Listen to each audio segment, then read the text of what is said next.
বৃদ্ধাশ্রম আছে,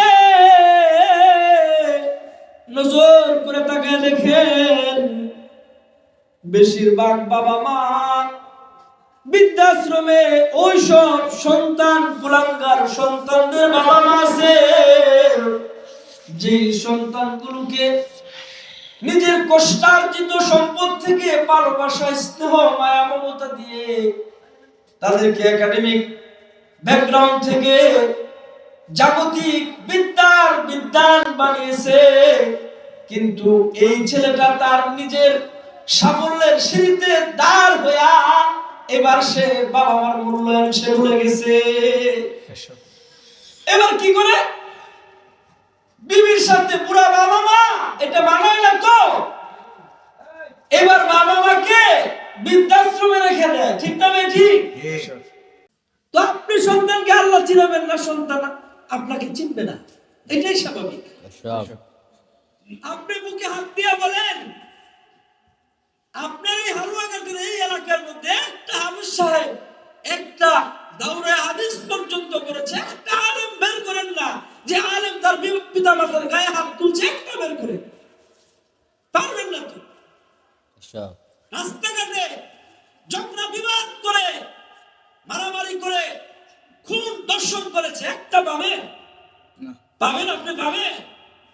school college ইউনিভার্সিটিতে পড়েছে, কিন্তু জীবনের প্রারম্ভিক অবস্থায় সে নিজেকে পারিবারিকভাবে বাবা মা সন্তানদেরকে ইসলামের তাহজিব, তামাদ্দুন, দ্বীনের শিক্ষা, ইসলামের ইতিহাস আর ঐতিহ্য রক্ষণশীলতা যে পরিবার থেকে বাবা মা শিখিয়েছে, এই সন্তান হাফেজ আলেম হতে হবে না।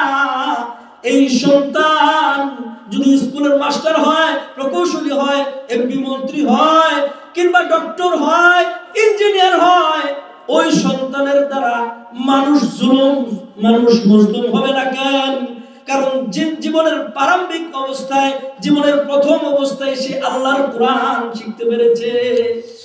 ধরেন আপনি সকালবেলা খাইছেন মূলা, সকালবেলা কি খাইছেন ভাই? মূলা খাইছেন, সারাদিন মাংস, পোলাও, বুরহানি আরো যা যা উন্নত খাবার আছে, যদি বিকাল বেলা ঢেকুর আসে তাহলে কি আসবে বলেন? মূলা আসবে। তো জীবনের প্রারম্ভিক অবস্থায় আপনার সন্তানকে আল্লাহর কোরআন শিখিয়েছেন, এই সন্তান বড় হয়ে সে ডক্টর আহমদ শরীফ হবে না, সে ইমরান সরকার হবে না, সে লতিফ সিদ্দিকী হবে না, ঠিক না বেটি? সে এই তাজা নাস্তিক আবুল সরকার খোদাদ্রোহী আবুল সরকার হবে না, তো সে তো হবে শাইখে বালিয়া আল্লামা গিয়াসউদ্দিন রহমাতুল্লাহ আলাইহি। জেনারেল ব্যাকগ্রাউন্ড থেকে তো অনেকে উঠে এসেছে, শাইখ দেওয়ানা অধ্যক্ষ মিজানুর রহমান চৌধুরী, উনি হবেন মিজানুর রহমান চৌধুরী হবে। রাবিয়া বস্রি মাদ্রাসায় কিন্ডারগার্টেনের শিশুরা আছে, দাওরায়ে হাদিস পর্যন্ত যে মেয়েরা শিক্ষা অর্জন করছে, তাদের নিজেদের ইচ্ছা আসতে পারেনি, তাদের বাবা মার প্রচেষ্টায় নয়। আল্লাহ তাআলা তাদেরকে পছন্দ করেছেন, তাদেরকে ভালোবাসেন, আল্লাহ তাআলা তাদের কল্যাণগামী, আল্লাহ পাকের ইচ্ছা হয়েছে তাদেরকে কল্যাণ দিবেন। শুধুমাত্র তারাই এই রাবিয়া বস্রি মাদ্রাসার মধ্যে আল্লাহর কোরআন পড়ার মতো সৌভাগ্য তারা অর্জন করেছে। সুবহানাল্লাহ। অর্থাৎ দুনিয়ার কোন মানুষের কাছে আল্লাহ তাআলা এই ঠিকাদারি দেন নাই যে টাকাওয়ালা হলেই সে ইলমের মালিক হয়ে যাবে। আল্লাহর কোরআনের ইলম তো সস্তা নয়। এই পৃথিবীর মধ্যে বড় বড় আলেম ছিল, শাইখুল হাদিস পীর সাহেবগণ আছেন, মুফাসসির আছেন, মুফতি আজম আছেন, অনেক বড় বড় আহলুল্লাহরা এই দুনিয়ার মধ্যে ছিল। তাদের সন্তান, সকল সন্তানগুলো আহলুল্লাহ কিংবা দ্বীনের ইলম আলেম হাফেজ মাওলানা হয়ে গেছে, এমনটা সকলের ক্ষেত্রে নয়। আমি আলেম হয়েছি এজন্য আল্লাহ তাআলা আমাকে এই ঠিকাদারি দেননি, আমার সন্তান আলেম হয়ে যাবে না। আল্লাহ তাআলা পছন্দ করবেন, আমার তো থাকবে প্রচেষ্টা, আল্লাহ তাআলা তাকে কল্যাণ দিবেন, তার প্রতি আল্লাহ পাকের ইচ্ছা আছে, এজন্য আল্লাহ তাআলা তাকে দ্বীনের ইলম, ফিকহ ফিদ দ্বীন তাকে শিক্ষা করাবেন। এটা তো আমাদের এই দেশে কমন একটা অভিযোগ, এই যে মাহফিল গুলাতে যাচ্ছি, আপনাদের একটা আহ্বান থাকে, আবেদন থাকে, হুজুর বর্তমান সময়ে আমাদের সন্তানেরা কথা শুনে না, পিতা মাতাকে অসম্মানমূলক আচরণ করে, অসভ্যতা করা, বেহায়া করা, অশ্লীলতার সাথে জড়ায় পড়ে লজ্জা শরম কমে গেছে। তো বাবার বন্ধুদের সামনে দাঁড়ায় দাঁড়ায় সিগারেট খায়, আছে না? মুরব্বীদের প্রতি সম্মান নাই। পশ্চিমা অসভ্যতা, অপকালচার, পশ্চিমা বিশ্বের ওয়েস্টার্ন শিক্ষা ব্যবস্থার মাধ্যমে আপনার সন্তানকে শিক্ষা দিয়েছেন, জীবনের প্রারম্ভিক অবস্থায় তাকে আল্লাহর কোরআন শিখান নাই, নবী পাকের সুন্নাহ এর পরিবেশ তাকে দেওয়া হয় নাই। সে ওয়েস্টার্ন সভ্যতা থেকে, অসভ্যতা থেকে, অপকালচার, অনৈতিক পরিবেশের মধ্যে সে ছিল। তিনি বিভিন্ন স্কুল, কলেজ, ভার্সিটি থেকে শিক্ষিত হয়েছে, সার্টিফিকেট অর্জন করেছে বটে, কিন্তু নৈতিকতার দিক থেকে ইসলাম তথা আদর্শিক মূল্যবোধ তার মধ্যে প্রতিষ্ঠিত না থাকার কারণে হায়ার এডুকেটেড পারসন, সার্টিফিকেট আছে, এরপরেও বয়োজ্যেষ্ঠ মুরব্বীদেরকে সম্মান করে না। আছে না নাই? এদেশের মধ্যে যত বৃদ্ধাশ্রম আছে, নজর করে তাকায় দেখেন, বেশিরভাগ বাবা মা বৃদ্ধাশ্রমে ওই সব সন্তান, কুলাঙ্গার সন্তানদের বাবা মা আছে, যে সন্তানগুলোকে নিজের কষ্টার্জিত সম্পদ থেকে ভালোবাসা, স্নেহ, মায়া, মমতা দিয়ে তাদেরকে একাডেমিক ব্যাকগ্রাউন্ড থেকে জাগতিক বিদ্যান বানিয়েছে, কিন্তু এই ছেলেটা তার নিজের সাফল্যের সিঁড়িতে দাঁড় হইয়া এবার সে বাবা মার মূল্যায়ন সে ভুলে গেছে। এবার কি করে বিবির সাথে বুড়া বাবা মা এটা মানায় না, তো এবার বাবা মাকে বৃদ্ধাশ্রমে রেখে দেয়, ঠিক না ঠিক? এই যে সন্তান বাবা মার সাথে অসভ্যতা আচরণ করে, এমনকি বয়োজ্যেষ্ঠ মুরব্বী, বুড়া মুরব্বীদের সাথেও পর্যন্ত বেয়াদবিমূলক আচরণ করে। বিগত সময়ে দেখেছি ঢাকা বিশ্ববিদ্যালয়ের ছাত্র তো রাজনৈতিক গুলুকদানায় পড়ে মুরব্বী বুড়ার দাড়ি টেনে ছিঁড়ে ফেলতে পর্যন্ত দেখেছি, ঠিক না ঠিক?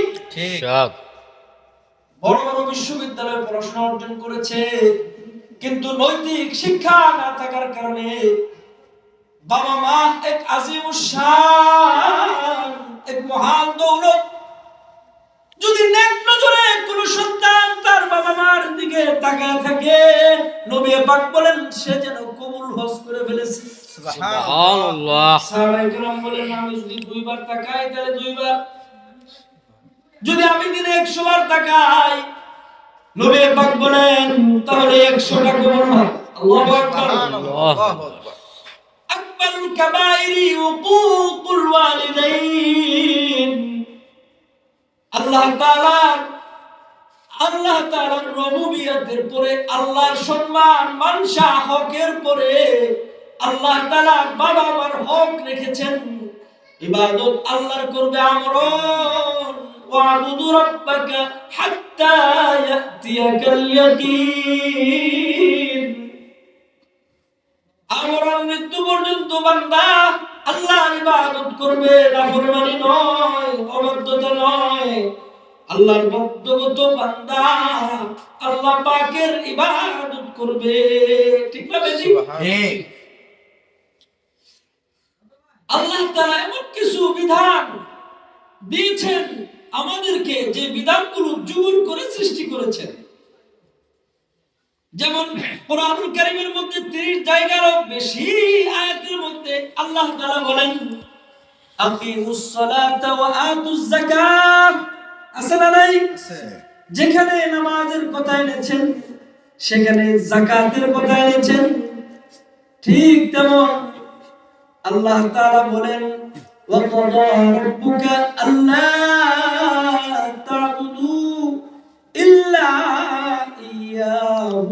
ওয়া বিল ওয়ালিদাইনি ইহসানা। এই আয়াতের মধ্যে আল্লাহ তাআলা বলেন, বান্দা তোমার সারা জীবন আমরণ তুমি তোমার রবের ইবাদত করো এবং তোমার পিতা-মাতার খিদমত করো। পিতা-মাতার খিদমত, যার রব্বি বিরাজাল ওয়ালিদাইন, পিতা-মাতা সন্তুষ্ট তাহলে আল্লাহ সন্তুষ্ট। পিতা-মাতা অসন্তুষ্টি আল্লাহর অসন্তুষ্টি। যার প্রতি পিতা-মাতা রাজি আল্লাহ তার প্রতি রাজি। পিতা-মাতা নারাজ আল্লাহ নারাজ। হুমা জান্নাতুকা আও নারুকা, এই পিতা-মাতাই আপনার আমার জান্নাত, এই পিতা-মাতাই আপনার আমার জাহান্নাম। তো এটা সন্তান বুঝবে কেমনে? ছোটবেলায় তারা দিছেন কোথায়? পিতা-মাতা চিনান নাই, আপনি তো আল্লাহ চিনান নাই। সন্তানকে যদি আপনি মাদ্রাসায় দিয়ে আল্লাহ রাসূল চিনাইতেন, তো আল্লাহ আপনার সন্তানকে বাবা মা চিনাবেন। এটা লাজিম মালজুমের সাথে সম্পর্ক। আপনার সন্তানকে আল্লাহ চিনাবেন, সন্তানকে আল্লাহ বাবা মা মুরব্বিদেরকে চিনাবেন। ঠিক। শুধু বাবা মা নয়, বয়োজ্যেষ্ঠ মুরব্বিদের সম্মান। তিরমিজির একটি বর্ণনা এসেছে, মা আকরামা শাবুন শাইখাম মিন আজলিস ইন্নী ইল্লা কাইয়াযাল্লাহু লাহু ইনদা সিন্নিহি মা ইউকরিমু। কোন মুরব্বি বুড়াকে কোন যুবক যদি সম্মান করে, তাকে বড় আলেম হতে হবে। আজকের মাহফিলের সভাপতি বালিয়া মাদ্রাসার শিক্ষা সচিব হতে হবে, তাকে পীর সাহেব হতে হবে না, তাকে আলেম হওয়ার দরকার নাই। এমনকি তার মুসলমানও হওয়ার দরকার নাই। সে মুসলমান, ইহুদি, খ্রিস্টান, নাসারা, হিন্দু, আর্য, অনার্য, নাগা, কুকি, গারো, সাঁওতাল, খাসিয়াল, যে কোনো ধর্ম সম্প্রদায়ের মানুষ হোক না কেন, আসমান জমিনের চাইতে দামি সে একজন মানুষ। এই মুরব্বি বুড়া হয়েছে, সে নাস্তিক, এই মুরব্বি বুড়ার সম্মানটা যদি কোনো যুবক করে, নবী পাকের বক্তব্য হচ্ছে ওই যুবক বুড়া হলে তাকে সম্মান করার জন্য আল্লাহ তাআলা মানুষ তৈরি করবে। সুবহানাল্লাহ। তো এই হাদিসে ইশারাতুন নাসার দলাল থেকে কি বোঝা যায়? কোন যুবক যদি মুরব্বি বুড়াকে সম্মান করে, তাহলে ওই যুবক মুরব্বি বুড়া না হয়ে আর মরবে না। আল্লাহু আকবার বলেন। তো এটা শিখবে কোথায়? মাদ্রাসায়। এটা শিখবে কোথায়? কিন্ডারগার্টেনে, খ্রিস্টানদের কিউজি, কেজি স্কুলে, কলেজে, ইউনিভার্সিটিতে না। এটা শিক্ষার জায়গা, অবিকৃত ইসলাম দিন যেখানে চর্চা হয়, সেই জায়গার নাম রাবিয়া বসরি মহিলা মাদ্রাসা কিন্ডারগার্টেন। ঠিক না বেটি? তো আপনি সন্তানকে আল্লাহ চিনাবেন না, সন্তান আপনাকে চিনবে না, এটাই স্বাভাবিক। আপনি বুকে হাত দিয়ে বলেন, আপনার এই হালুয়াঘাটের এই এলাকার মধ্যে একটা হাফেজ সাহেব একটা দাওরে হাদিস পর্যন্ত করেছে, একটা আলেম বের করেন না যে আলেম তার পিতা মাতার গায়ে হাত তুলছে, একটা বের করে পারবেন না তো। রাস্তাঘাটে ঝগড়া বিবাদ করে, মারামারি করে, খুন দর্শন করেছে, একটা পাবেন? পাবেন? আপনি পাবেন? এবার দেখেন, যারা বেআলেম, দিন নাই, স্কুল কলেজ ইউনিভার্সিটিতে পড়েছে, কিন্তু জীবনের প্রারম্ভিক অবস্থায় সে নিজেকে পারিবারিকভাবে বাবা মা সন্তানদেরকে ইসলামের তাহজিব, তামাদ্দুন, দ্বীনের শিক্ষা, ইসলামের ইতিহাস আর ঐতিহ্য রক্ষণশীলতা যে পরিবার থেকে বাবা মা শিখিয়েছে, এই সন্তান হাফেজ আলেম হতে হবে না। এই সন্তান যদি স্কুলের মাস্টার হয়, প্রকৌশলী হয়, এমপি মন্ত্রী হয়, কিংবা ডক্টর হয়, ইঞ্জিনিয়ার হয়, ওই সন্তানের দ্বারা মানুষ জুলুম, মানুষ মজলুম হবে না। কেন? কারণ জীবনের প্রারম্ভিক অবস্থায়, জীবনের প্রথম অবস্থায় সে আল্লাহর কোরআন শিখতে পেরেছে। ধরেন আপনি সকালবেলা খাইছেন মূলা, সকালবেলা কি খাইছেন ভাই? মূলা খাইছেন। সারাদিন মাংস, পোলাও, বুড়ানি, আরো যা যা উন্নত খাবার আছে, যদি বিকাল বেলা ঢেকুর আসে তাহলে কি আসবে বলেন? মূলা আসবে। তো জীবনের প্রারম্ভিক অবস্থায় আপনার সন্তানকে আল্লাহর কোরআন শিখিয়েছেন। এই সন্তান বড় হয়ে সে ডক্টর আহমদ শরীফ হবে না, সে ইমরান সরকার হবে না, সে লতিফ সিদ্দিকী হবে না, ঠিক না বেটি? সে এই তাজা এক নাস্তিক আবুল সরকার খোদাদ্রোহী হ্যাঁ আবুল সরকার হবে না, তো সে তো হবে শাইখে বালিয়া আল্লামা গিয়াসউদ্দিন রহমাতুল্লাহ আলাইহি। জেনারেল ব্যাকগ্রাউন্ড থেকে তো অনেকে উঠে এসেছে। শাইখ দেওনা অধ্যক্ষ মিজানুর রহমান চৌধুরী উনি হবেন মিজানুর রহমান চৌধুরী হবে, পীর সাহেব ফুলপুরি হবে, পীর সাহেব শাইখ বালিয়া আল্লামা গিয়াসউদ্দিন রহমাতুল্লাহ আলাইহি ইমদাদুল হক দাওয়াত বারাকাতুহু হবে, তো মুফতি আমিন বের হবে ওই সব মায়ের পেট থেকে, ঠিক না বেটি? ঠিক। এই জন্য জীবনের প্রারম্ভিক অবস্থায় আপনার সন্তানকে আপনি আল্লাহ চিনাবেন, সন্তান বড় হইয়া বাবা মা চিনবে। এই কমন অভিযোগ, এটা যদি বলতে হয় তাহলে আরো আগে থেকে, কখন থেকে, কোন জায়গা থেকে? যে আপনার সন্তান কথা শুনে না, এই সন্তানের বাবাকে বিবাহ করানোর সময় যে আপনি ভুলটা করছেন। কোন ভুলটা করছেন? যেটা ইহুদিরা করে এটা আপনি করছেন, যেটা খ্রিস্টানরা করে এটা আপনি করছেন। আরবে ইসলাম আসার পূর্বে তারা যেটা করেছে আপনি সেটা করেছেন। নবী পাক তো স্পষ্ট জানিয়ে দিয়েছিলেন যে তুনকাউল মারাতুল আরবাইন, তোমরা বিবাহ করাও চারটা বিষয় দেখো। লিজামালিহা, যদি সৌন্দর্য থাকে ভালো, লিয়াবালি হাসাবিহা, আসলে বংশ মর্যাদা সম্মান আত্মসম্মান বোধ, ওয়ালি মালিহা অর্থ সম্পদ, এরপরে যেটা বলেছেন ওয়ালি দীনিহা, যদি প্রাধান্য তো দিতে হবে যে মেয়েটাকে আপনি সন্তানকে বিয়ে করাইতেছেন তার মধ্যে দিন আছে কিনা, ইসলাম আছে কিনা, রক্ষণশীলতা আছে কিনা, সভ্যতা আছে কিনা, নামাজ পড়তে পারে কিনা, কুরআন পড়তে পারে কিনা, এইটা আপনি দেখেননি তো। আপনি দেখেছেন কি? আপনি দেখেছেন মাল সুন্দর, মেয়ের বাবার হালুয়াঘাটে বাজারে বড় ব্যবসা আছে,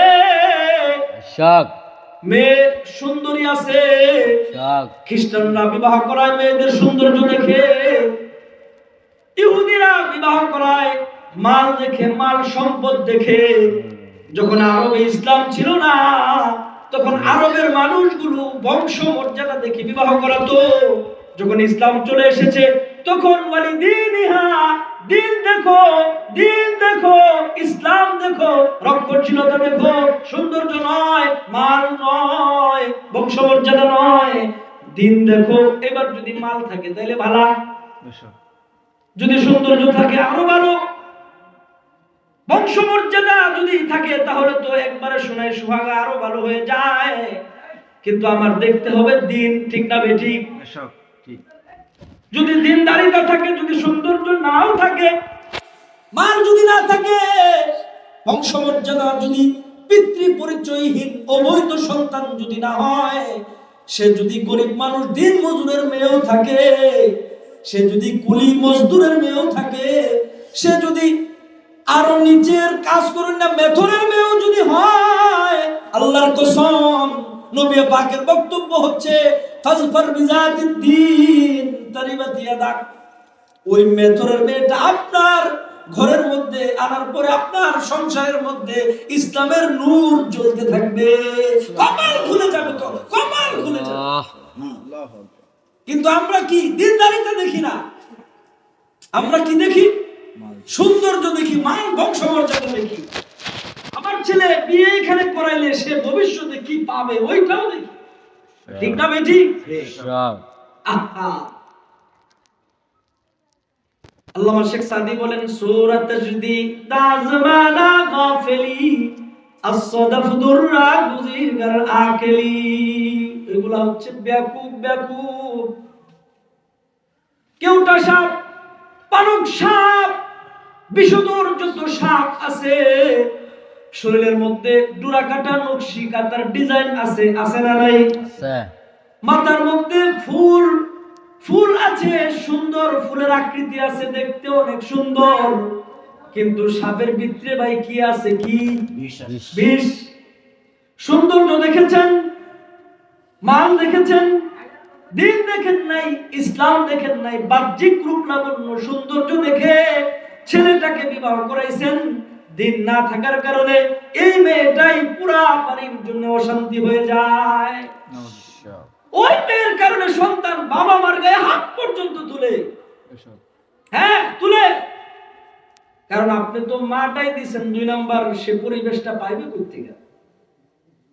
আমি আল্লাহর কসম করে বলি, যদি স্বচ্ছ সুন্দর পরবর্তী স্বচ্ছ প্রজন্ম, সামনের দিকে যদি স্বচ্ছ একটা সুশৃঙ্খল প্রজন্ম চান, তাহলে মহিলা মাদ্রাসার মেয়েদের কোনো বিকল্প নাই। ঠিক না বেটি? তো মহিলা মাদ্রাসায় আপনি মেয়ে পড়াইছেন, ছেলেও পড়াইছেন মাদ্রাসায়, ছেলে মেয়ে, এটা কি ওই যে নবী পাকের বক্তব্য হচ্ছে, কারণ যদি একটা সন্তান হয়, সে যদি দিনের আলেম বানায়, হাফেজ আলেম বানায়, এটা তার পিতামাতার গুনাহ একটু মাফ হয়ে যায়। সুবহানাল্লাহ। মিরকাতের মধ্যে মোল্লা আলী কারি রাহমাতুল্লাহি আলাইহি বলেন, 4 শ্রেণীর মানুষকে আল্লাহ তাআলা বিনা হিসাবে জান্নাত। সুবহানাল্লাহ। জানেন এটা? আহা, 4 শ্রেণীর মানুষকে আল্লাহ তাআলা বিনা হিসাবে জান্নাত দিবেন। তো 1 নম্বরে রাখছেন ওই রত্নগর্ভা মা আর ওই গর্বিত পিতা, যার সন্তান দ্বীনের ইলম শিখে হাফেজ আলেম হয়ে যায়, ওই পিতামাতাকে আল্লাহ তাআলা বিনা হিসাবে জান্নাত দেন। সুবহানাল্লাহ, আল্লাহু আকবার। দেখছেন কি মর্যাদা? তো বিনা হিসাবে জান্নাত, সন্তানকে আলেম বানাইছেন। বুখারী লম্বা হাদিসের মধ্যে আছে তো, মান ক্বরাআল কুরআন ফাস্তাযহারাহু ফাআহাল্লা হালালাহু ওয়া হাররামা হারামাহু আদখালাহুল্লাহুল জান্নাহ ওয়া শাফাআহু ফি আশরাতিন মিন আহলি বাইতিহি কুল্লুহুম قد وجبت له النار। দ্বীনের ইলম শিখেছে, আল্লাহর কোরআন শিখেছে, এবার এই কোরআন দ্বীন শিক্ষা তার নিজের ব্যক্তি জীবনে এটাকে প্রতিফলন করেছে, এটাকে রূপান্তর করেছে, কোরআন মাফিক তার জীবনটাকে পরিচালনা করেছে। এটা বিল ওয়াস্তাও কিংবা বিলা ওয়াস্তাও, এই আলেম হাফেজ সাহেবের মর্যাদা আল্লাহ তাআলা তাদেরকে নবীদের পরে স্থান দিবেন, তাদেরকে সুপারিশের মর্যাদা দিবেন। এমন 10 জন মানুষকে একজন হাফেজ সুপারিশ করে জাহান্নাম থেকে মুক্তি দেওয়ার মতো সৌভাগ্য অর্জন করবেন, যাদের ব্যাপারে আল্লাহ তাআলার সিদ্ধান্ত আর ফয়সালা, যাদের ব্যাপারে সিল চাপ্পর মারা হয়ে গেছে, সে জাহান্নামী। ওইরকম দাগী জাহান্নামী 10 জন জাহান্নামীকে একজন হাফেজ আল্লাহ তাআলার কাছে সুপারিশ করার মতো পাওয়ার পেয়ে যাবে, জাহান্নাম থেকে জান্নাতে নেওয়ার অধিকার পেয়ে যাবে। সুবহানাল্লাহ। চিন্তা করা যায়? এটা তো আলেমের মর্যাদা। মুসনাদে বাজ্জার, ইমাম বাজ্জার রাহমাতুল্লাহি আলাইহি আরো স্পষ্ট করেছেন। ইমাম আবু আব্দুল্লাহ নাইসাবুরি রাহমাতুল্লাহি আলাইহি তার ঐতিহাসিক হাদিস গ্রন্থ আল মুস্তাদরাক আলা সহিহাইনের মধ্যে যে কথা বলেছেন, আপনারা মনে হয় এই হাদিস আর শুনেন নাই? শুনছেন? মাশাআল্লাহ। আল্লাহ তাআলা আলেমদেরকে রাখবেন। ইয়াকুলুল্লাহু আযজা ওয়া জাল্লা ইয়াউমাল কিয়ামা, সেটি কিয়ামতের ময়দানে লিল উলামা, আলেমদেরকে উদ্দেশ্য করে, ইয কাদা আলা কুরসিহি লিফাসলি ইবাদি, আমি যেমন চেয়ারে বসেছি আপনাদেরকে নিয়ে, আল্লাহ তাআলা আলেমদেরকে একত্রিত করে আল্লাহ পাক তার মানসা অনুযায়ী চেয়ারের মধ্যে আসন গ্রহণ করবেন। সুবহানাল্লাহ। এরপরে আল্লাহ তাআলা যেই কথাটা বলবেন আলেমদেরকে উদ্দেশ্য করে, ইন্নী লাম আজআল ফীকুম ইলমি ওয়া হিলমি ইল্লা ওয়া আনা উরিদু আন আগফির লাকুম আলা মা কানা ফীকুম ওয়া লা উবালি ওয়া আলামরা, আমি তোমাদেরকে আমার প্রজ্ঞা, আমার জ্ঞান, আমার ইলম শুধুমাত্র এই জন্যই দান করেছিলাম যে আমার আগে থেকে সিদ্ধান্ত আর ফয়সালা তোমাদের গুনাহ থাকা সত্ত্বেও আমি তোমাদেরকে মাফ করব। সুবহানাল্লাহ। এরপরে নবী পাক বলেন, আল্লাহ তাআলা বলবেন, আলা মা কানা ফীকুম ওয়া লা উবালি, আলেমদেরকে ক্ষমা করার ব্যাপারে আমি আল্লাহ কারো পরোয়া করি না। আমার এই সিদ্ধান্তে কে সন্তুষ্ট হলো আর কে অসন্তুষ্ট হলো তার পরোয়া আমি আল্লাহ করি না। অন্য riwayate আছে কি, ইনতালিকু মাগফুরান লাকুম ইনতালিকু ক্বাদ গাফারতু লাকুম, হে আলেমরা উঠো, ক্ষমাপ্রাপ্ত হয়ে সোজা জান্নাতের দিকে চলে যাবে। সুবহানাল্লাহ ওয়া বিহামদিহি। চিন্তা করা যায়। সন্তানকে আলেম বানাবেন না তো আপনি ঠকবেন। সন্তানকে আপনি আলেম হাফেজ বানাবেন, আপনার কপাল খুলে যাবে তো। দাউরু ওয়াদউ মিন নূরি শামস লাউ কানাত ফি বুয়ুতিকুম। আল্লাহ তাআলা আল্লাহর কুদরতি নূরের মুটুক দিবেন কাদেরকে? ওই আলেম হাফেজদের পিতামাতাকে। হাসরবাসী তাজ্জব হয়ে যাবে। সুবহানাল্লাহ। দেখতে পাবেন আকাশের চন্দ্র সূর্য আকাশে আছে, হাসরের ময়দানে এত বিশাল আলো বিচ্ছুরিত থেকে হচ্ছে। নজর করে তাকায় দেখবে হাফেজ আলেমদের পিতামাতার মাথার মধ্যে আল্লাহ তাআলা নূরের টুপি পরাচ্ছেন, যেটার আলো চন্দ্র সূর্যের থেকেও অধিকতর আলোকিত হবে। সুবহানাল্লাহ। হাসরবাসী জানতে পারবে সম্মান কাদের। ওই সব রত্নগর বাবা আর ওই সব গর্বিত পিতা যাদের সন্তানকে কোরআনের হাফেজ আলেম বানাচ্ছিল। সুবহানাল্লাহ। এটা হলো হাফেজদের পিতামাতার সম্মান। আপনি কাজ করেছেন, বোনাস আপনি পাবেন, মালিক আপনার বাবাকে বোনাস দিবে না। আল্লাহ দিবেন। আল্লাহ কেন দিবেন? কেন? সম্মান আর আজিমতের স্থানটা কার? বাবা মার। বাবা মা যদি অসন্তুষ্ট হয় তাহলে সন্তান কপাল পোড়া, ধ্বংস। মক্কা মদিনার ইমাম যদি হয় তাহলে তার কোনো ক্ষমা নাই। ওই যে ওয়াকে আসছে, আকাবির হযরতরা কিতাবের মধ্যে ওয়াকে আনছেন। বাইজিদ বুস্তামির কি নাম শুনেছেন আপনারা? বেশি শুনছি। তিনি ওলি হয়েছেন কার দোয়ায়? মায়ের দোয়া। তিনি হজ করতে গেছেন, মুরাকাবার মধ্যে আল্লাহ তাআলার সাথে বলে, আল্লাহ এবছর যারা হজ করতে আসছে কাদের হজ তুমি কবুল করছো? আল্লাহ তাআলা বলেন, तमाम পৃথিবী থেকে যারা আমার পৃথিবীর প্রথম ঘর হজ্জে বাইতুল্লাহ যারা তওয়াফ করতে আসছে, আল্লাহ পাকের একটা উপাধি হলো রব্বুল আলামিন। নবীজিকে আল্লাহ পাক বলেন রাহমাতুল লিল আলামিন। সেই কাবা যেটা পৃথিবীর প্রথম নির্মাণ, মানুষও সৃষ্টি হয়নি তখন। ইন্না আউওয়ালা বাইতিন উযিআ লিন-নাস লাল্লাযী বিবাক্কাতা মুবারাকাও ওয়া হুদাল লিল আলামিন। এই ঘরের ব্যাপারে আল্লাহ পাক বলেন হুদাল লিল আলামিন, तमाम পৃথিবীর সকল মানুষের জন্য হেদায়েত রেখেছেন কোথায়? বাইতুল্লাহ। যারা বাইতুল্লাহ তওয়াফ করতে আসছে तमाम দুনিয়ার সকল হাজীদেরকে আমি আল্লাহ ক্ষমা করে দিলাম, একজনকে আমি ক্ষমা করি নাই। বাইজিদ তো আশ্চর্য হইল, সব হাজীদের দোয়া কবুল, হজ কবুল, একজনকে কবুল নয় কেন? বাইজিদ বলে, আমি একজনকে যে কবুল করো নাই এটা তো আমার আজীব আশ্চর্য অদ্ভুত বিষয়, আমি লোকটাকে দেখতে চাই। বলে যাও সাফা মারওয়ার পাদদেশে চলে যাও, সেখানে দেখতে পাবে একটা হাত নাই, একটা পা নাই, রুনাজারি করতেছে, আল্লাহর কাছে রুনাজারি করতেছে, মাগফিরাত চায়। যায় দেখবে একটা জালেম মাটিতে গড়াগড়ি করতেছে, আমি তাকে ক্ষমা করি নাই, তার ওয়াজ কবুল করি নাই। বাইজিদ বলে সাফা মারওয়ার পাদদেশে সেই জালেমের কাছে যায়, বলে তুমি কি হারুন? বলে হ্যাঁ আমি হারুন। জানোনি এবছরের যত মানুষ হজ করতে আসছে সবার হজ কবুল, আল্লাহ তাআলা তোমার হজটাই কবুল করে নাই। বলে আমি জানি। কি লাগে হারুন?